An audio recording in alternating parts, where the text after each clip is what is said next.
Como ser aprovado na certificação CPA 10 ou CPA 20 ainda no ano de 2025. Pessoal, Prof. Renan aqui e hoje eu vou discutir exatamente isso nesse vídeo. Como conseguir a aprovação nessas certificações financeiras ainda nesse ano. E aí, em primeiro lugar, a gente tem que entender por que é importante fazer essas certificações nesse ano e não deixar para o ano que vem.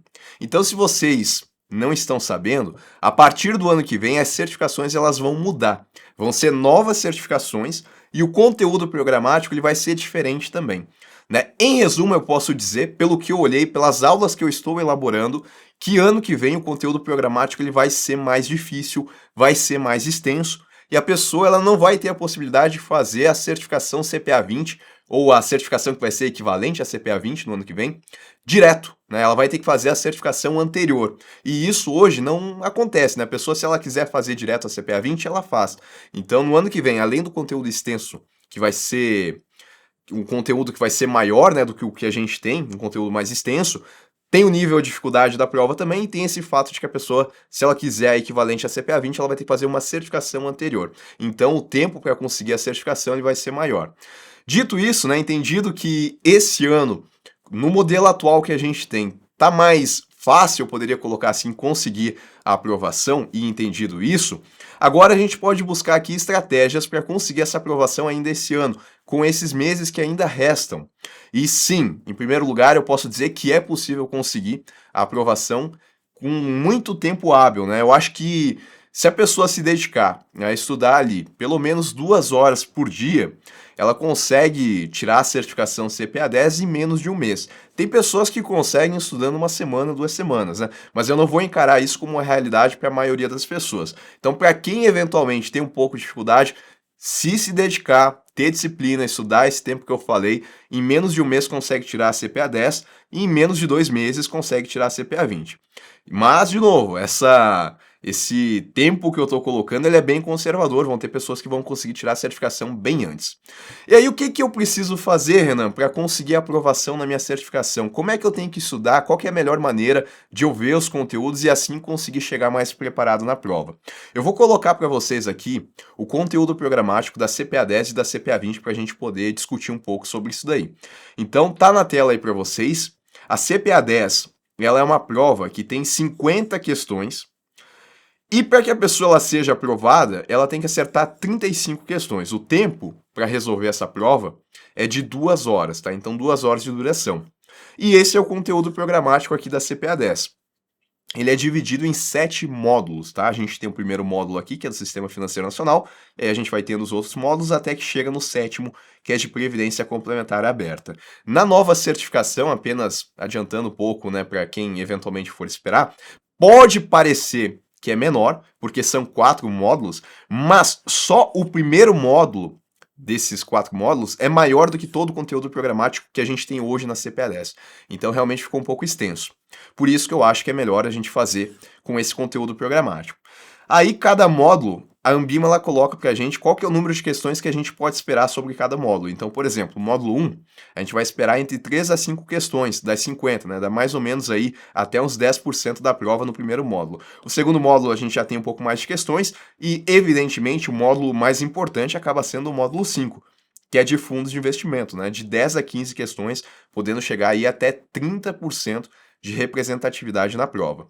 Já a CPA 20, ela tem um número de questões que é maior, são 60 questões. A pessoa tem que acertar, por conta disso, um número maior de questões, mas o percentual é o mesmo, tá? Ainda é 70% da prova, 42 acertos. E a duração ela sobe para 2 horas e meia. Aí a gente também tem 7 módulos aqui. Vejam que alguns eles são parecidos, né, com o mesmo nome, inclusive. Isso porque o conteúdo programático da CPA 20 hoje, ele é uma extensão do conteúdo programático da CPA 10. Então, basicamente, todo o conteúdo aqui da CPA 10 está dentro aqui do conteúdo da CPA 20, só que a CPA 20 ela traz mais coisas, né? Eu diria, e isso eu já fiz a comparação em alguns vídeos, que a CPA 10 ela é uns 70% da CPA 20. E aí a CPA 20 ela traz esses 30% a mais de conteúdo, com as questões trazendo um nível de complexidade um pouquinho maior na prova. Mas não é muita diferença, não. Por isso que tem algumas pessoas que, inclusive, começam estudando para a CPA 10 e depois passam aqui para a CPA 20, porque já dominaram aquele conteúdo, se sentem confiantes, e aí vão fazer a CPA 20 direto. Coisa que no ano que vem não vai acontecer, né? Porque, em primeiro lugar, a pessoa teria que fazer a certificação anterior de qualquer maneira, e em segundo lugar, o conteúdo das duas certificações vai ser bem diferente, não é a mesma coisa. E aqui a gente vê, então, a gente tem a distribuição também do número de questões, e aqui os dois módulos mais importantes são o módulo 4, que é de instrumentos financeiros, e o módulo 5, que também é sobre fundos de investimento. Bom, entendido isso, né, qual que é a melhor estratégia que vocês podem utilizar para buscar aprovação na primeira vez que vocês tentarem, né, não tendo que repetir o exame, que isso evidentemente é ruim, né, porque tem que pagar a certificação. Eu sei que às vezes a instituição onde vocês trabalham, a instituição ela arca com o custo, mas mesmo assim é um tempo que vai se postergando. Então o ideal é que vocês consigam a aprovação sem precisar refazer o teste e o quanto antes, né? Menos tempo aí de estudo. E o que eu entendo como uma estratégia, então, que deve ser utilizada? E aqui eu vou trazer para vocês a minha experiência de já ter, obviamente, feito essas certificações financeiras e também de concurseiro. Para quem não sabe, a minha vida profissional, ela mescla um pouco dessa parte de educação financeira, certificações financeiras e também no mundo dos concursos. E para quem estuda para concurso, a gente tem que ter uma rotina, a gente tem que ter ali um método de estudos que realmente vai funcionar, porque é diferente de fazer uma prova de uma certificação onde a gente só concorre com a gente mesmo, né, que tem que conseguir 70%, em concurso a gente concorre com outras pessoas também. Dito isso, né, o que eu faria? Aí eu vou utilizar aqui a estrutura do meu curso, né? Porque eu conheço o meu curso, então eu sei como é que ele está lá dentro da plataforma. Mas vai valer também para o curso que eventualmente vocês estão fazendo, se vocês não estão fazendo o meu curso. Eu sei que tem muitos alunos que me assistem aqui, né? Mas eu sei que também tem algumas pessoas que vêm aí de outros canais, de outros cursos. Então eu acho que vai seguir mais ou menos a mesma lógica. E para quem não é meu aluno e está querendo ser, eu vou deixar aí na descrição os links para o curso. Vou deixar para os 3 cursos, tá? CPA 10, CPA 20 e também o da CEA, para que vocês possam conhecer, é só clicar ali no link que vocês vão ver todas as informações. Aí, dito isso, então, deixa eu compartilhar aí novamente a minha tela, e eu sempre coloco que quando a gente vai fazer um estudo direcionado para fazer uma prova, a gente tem 3 pilares que são importantíssimos, tá? A teoria, as questões e as revisões. Às vezes, né, a gente vai pegar pessoas que não seguiram exatamente essa estrutura que eu vou colocar aqui e conseguiram aprovação. Tudo bem, né?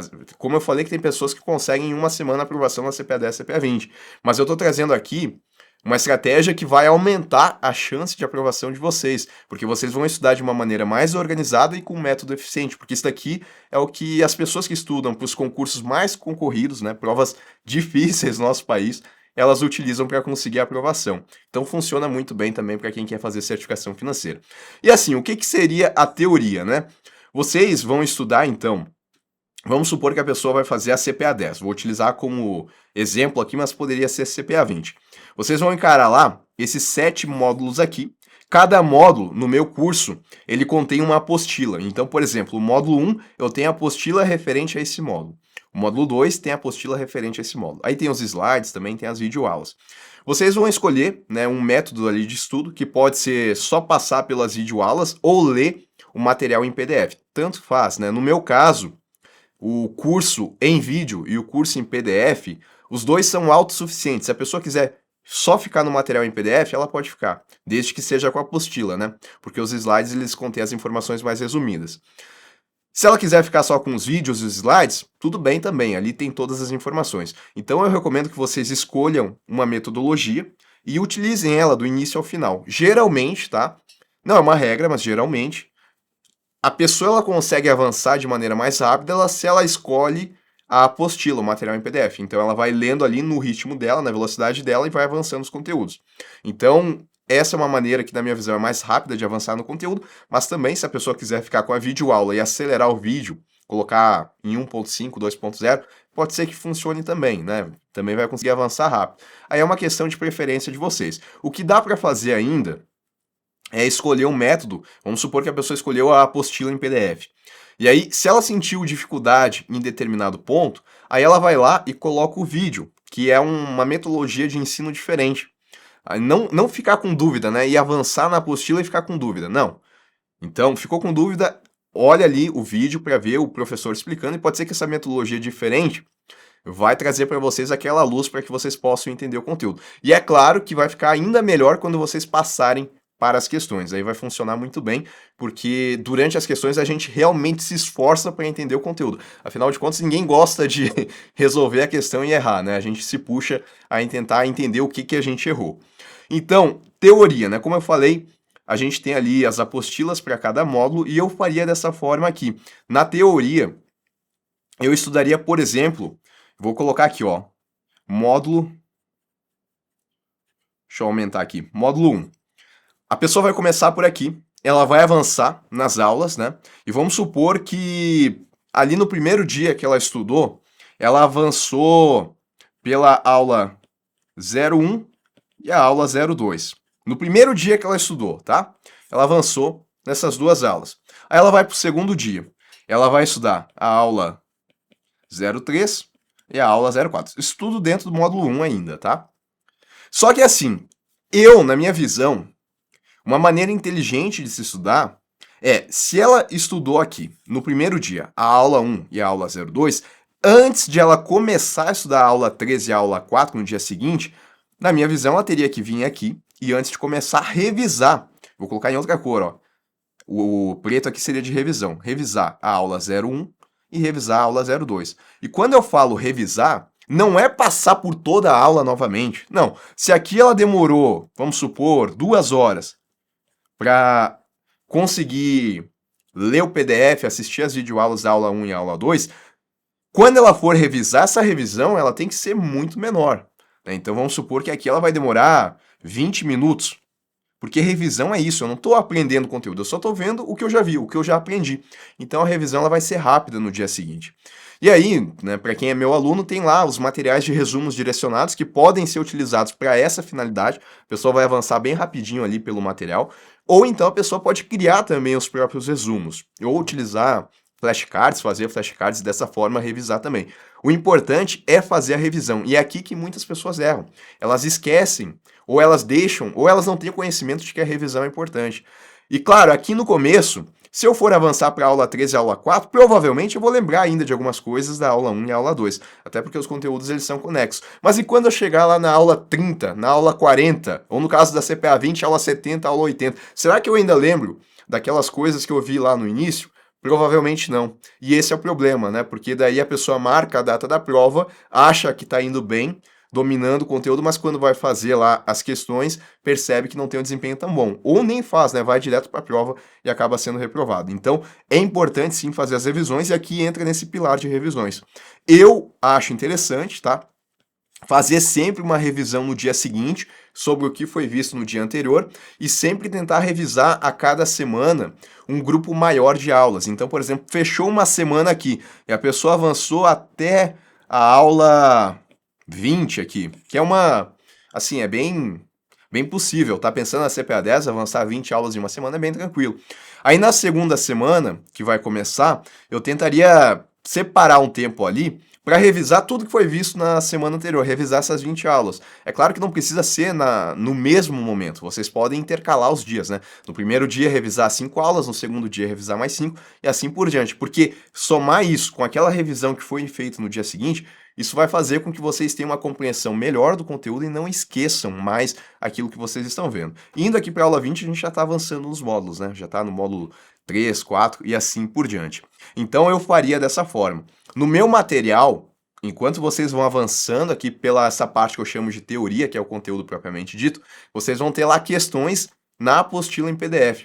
E essas questões é para que vocês tenham um estudo mais ativo. Então vocês vão resolvendo essas questões, tem os comentários, o gabarito ali, mas não são essas as questões que realmente vão fazer a diferença. Nesse momento aqui, a preocupação, na minha visão de vocês, tem que ser avançar pelo conteúdo, entender o que vocês estão vendo e fazer as revisões para consolidar aquilo, para não deixar esquecer. Aí, depois que vocês passarem por todos os módulos, terminarem essa parte teórica, aí eu partiria aqui para resolver as questões e ficar só resolvendo questões e revisando. Eu não deixaria a revisão de lado de maneira alguma, tá? Eu continuaria fazendo as revisões. Aí, por exemplo, se aqui no tempo de vocês, né, 2 horas vocês dedicaram para avançar no conteúdo e 20 minutos vocês dedicaram para fazer revisão, 20, 30 minutos, quando vocês tiverem passado por toda a teoria, o tempo que vocês destinavam para avançar na teoria e agora não é mais preciso, aí seria interessante vocês dedicar esse tempo só para resolver questões e o restante para continuar fazendo as revisões. Aí não tem erro, né? Vocês vão conseguir lembrar dos conteúdos, vão se sair bem resolvendo as questões e vão estar preparados para fazer a prova de vocês. Renan, quais questões eu tenho que fazer aqui nesse momento? Aí nesse momento é interessante, né? Depois que vocês terminaram a teoria ali, vocês resolveram os simulados. Lá na minha plataforma do curso, né, tem um banco de questões, um simulado geral, que a cada vez que vocês iniciam, ele traz ali 20 questões aleatórias do banco total. E aí, esse é o momento de vocês fazerem isso de forma recorrente. Vai lá, coloca as 20 questões, porque ela vai puxar de todos os modos, resolvam. Aí vocês vão ter o percentual de acerto. Anota qual foi o percentual de acerto. Fiz lá a primeira vez, tirei 75%. Aí beleza. Vou lá, faço a segunda vez, tirei mais 75%. Vou lá, faço uma terceira vez, aumentou para 77%. E vou fazendo isso dia a dia. Não são muitos dias que vocês vão levar nessa parte, porque daqui a pouco vocês já vão estar preparados para a prova. Mas quanto mais vezes vocês fizerem isso, mais recorrente for, o desempenho de vocês ele tende a subir, porque enquanto vocês estão fazendo isso, vocês estão revisando também. E aí, onde vocês erraram, vocês vão estar revisando isso. E se por acaso vocês notarem que tem um conteúdo que vocês não estão entendendo, aí é hora de voltar lá para a teoria, ver o que faltou, criar a base e depois voltar a resolver as questões aqui. Mas só voltar, né, naquele ponto realmente que vocês perceberam que não entenderam a matéria. Aí o desempenho ele vai começar a subir cada vez mais, e eu entendo que quando vocês estirarem ali entre 80% a 85%, de maneira recorrente, está tirando essa média aqui, vocês estão prontos para fazer a certificação. Renan, e se eu estou tirando acima de 90%, tá mais do que pronto, né? Dificilmente vocês vão reprovar. Assim, o que a gente vê é que o desempenho que as pessoas têm no simulado, né, dos cursos, ele tende a ser uns 5 a 10% maior do que efetivamente é na prova, né? Porque às vezes a Ambima traz uma questão um pouco diferente, é uma maneira diferente de cobrar, a pessoa também ela se sente na pressão de estar ali resolvendo a prova, então o desempenho na prova ele tende a cair um pouco entre esses 5 a 10%. De maneira que se ela tirar entre 80 e 85, né, se cair 10%, ela tiraria 70%, que ela é aprovada. Se ela está tirando 90%, vai cair um pouquinho, vai ficar entre 80 e 85%, também sem maiores dificuldades. Agora, se a pessoa está fazendo simulados e está tirando entre 60% a 70%, algumas vezes conseguindo a aprovação, outras não, aí eu não recomendo fazer a prova, né? Aí tem que fortalecer aqui a teoria porque ficou faltando alguma coisa. Não vai adiantar só resolver questões e fazer as revisões. Então, assim, é uma maneira mais estratégica de se estudar, funciona muito bem para quem faz concurso e com certeza funciona para quem vai fazer certificação financeira também. Não tem como, né? Eu utilizei mais ou menos essa metodologia para fazer minha certificação da CEA e consegui passar muito rápido com índice de acertos muito alto, né? Então, para CPA 10, CPA 20, vai funcionar muito bem também. E pode parecer que leva muito tempo, mas não leva não. Eu acho que utilizando dessa forma como eu falei, é aquele tempo conservador que eu coloquei no início. Para CPA 10 aí até um mês, sendo que algumas pessoas vão conseguir muito menos que isso, e para CPA 20 é até 2 meses, também para algumas pessoas fazendo em tempo menor. E Renan, e se eu fiz a CPA 10 e agora e vou fazer a CPA 20, quanto tempo tu acha de estudo eu vou precisar para conseguir fazer a CPA 20? Se já conseguiu a aprovação na CPA 10, eu acho que para chegar forte na CPA 20 ali, revisar aquilo que foi visto na CPA 10, né, depende muito também do tempo que a pessoa tem de intervalo ali entre a realização de uma prova e outra, mas se ela viu há pouco tempo, ali coisa de 6 meses, só para ver o que ficar faltando na CPA 20 e fazer as revisões da CPA 10, eu acho que em 1, 2 semanas ali a pessoa... Umas 2 semanas, né? Uma eu acho que é até pouco demais. Mas umas 2 semanas é uma expectativa realista ali de tempo que ela demoraria para fazer a CPA 20. E vale a pena, né? Pelo que eu já coloquei para vocês. Se vocês têm a CPA 10 agora, nesse momento, e estão pensando em fazer a CPA 20, o raciocínio é o mesmo, tá? É melhor fazer agora, nesse ano aqui, do que esperar para o ano que vem. Ainda que no ano que vem vocês vão poder fazer, pelo fato de vocês já terem a CPA 10, né? Vocês vão poder fazer direto a nova certificação, que seria equivalente à CPA 20. Ainda assim, o conteúdo ele vai ser diferente, não vai ter aquela quantidade de conteúdo em comum com a CPA 10 como a gente tem hoje. A cobrança da prova pode ser diferente, então eu não deixaria para fazer ano que vem. Eu faria nesse momento. E a lógica também vale, né, para quem tem CPA 20 nesse momento, ou CPA 10, ou nem tem nenhuma e quer fazer a CEA. Então, também acho que é melhor esse ano, só que a CEA, ela vai exigir um pouco mais de dedicação, porque aquela pessoa que está começando do zero agora e vai fazer a CEA, né, eu acho que uns 3 meses ali de preparação para conseguir realmente chegar bem na prova, porque o conteúdo ele é mais complexo. Pessoal, espero que vocês tenham gostado aí do vídeo. Se gostaram, não esqueçam de deixar o like, né? E também quem não for inscrito no canal ainda, se inscreve para não perder nenhum conteúdo. Na descrição também, lembrando, eu coloquei aí o link dos meus cursos CPA 10, CPA 20 e CEA, aonde eu utilizo o que eu falei aqui no vídeo, né? Como a plataforma é, tudo tá dentro ali desses cursos. Eu vou indo nessa, um abraço a todos e até um próximo vídeo.